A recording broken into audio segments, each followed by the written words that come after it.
I'm Diane Sare, and I'm one of the slate of 6 LaRouche Democrats running for U.S. Congress. Now, in the last days, Federal Reserve Chairman Ben Bernanke has made the outrageous request of another $1 trillion, QE3, which would further add to the absolutely unbearable debt burden and hyperinflation being borne by the American population, and allegedly would serve to bail out the speculators in Wall Street and the City of London, but actually it's not going to work.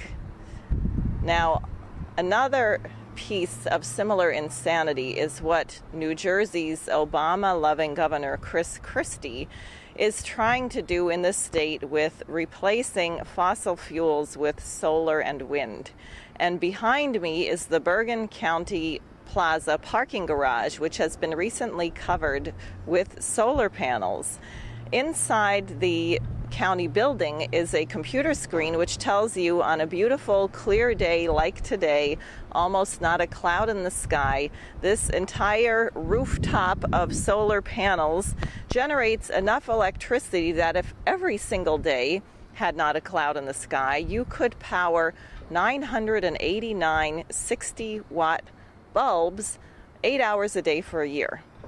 Now, if you've ever tried boiling water on a 60-watt bulb, you might have found that you were waiting a very long time, or you could only use a very small amount of water.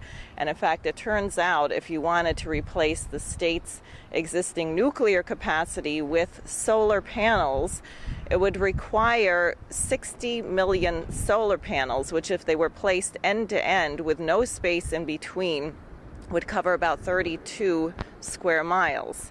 Now, if we were to allow for maintenance, I suppose we could say about 50 square miles. And I'll just say that New Jersey has about 1,200 people per square mile. So if you want to cover 50 square miles with solar panels, you're going to have to ask 60,000 people either to move underground or perhaps to sign up for Obama's health care plan.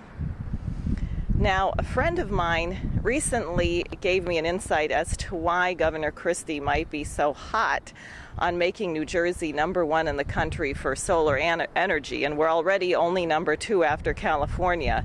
And this has to do with a particular class of animals that functions very much like a solar panel: reptiles.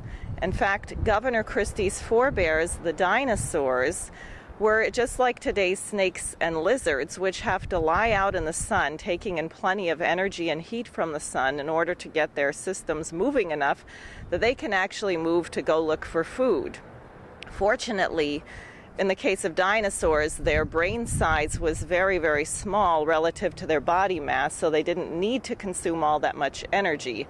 In fact, today's mammals consume 7 times more calories per pound of body weight than the dinosaurs.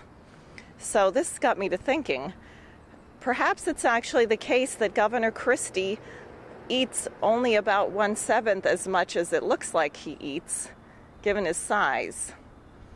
But seriously, it's time that human beings abandoned the reptilian foolishness, which will lead us to a result that the dinosaurs experienced years ago. We don't need solar energy. America needs nuclear power. The world needs nuclear power, and we need a lot of it.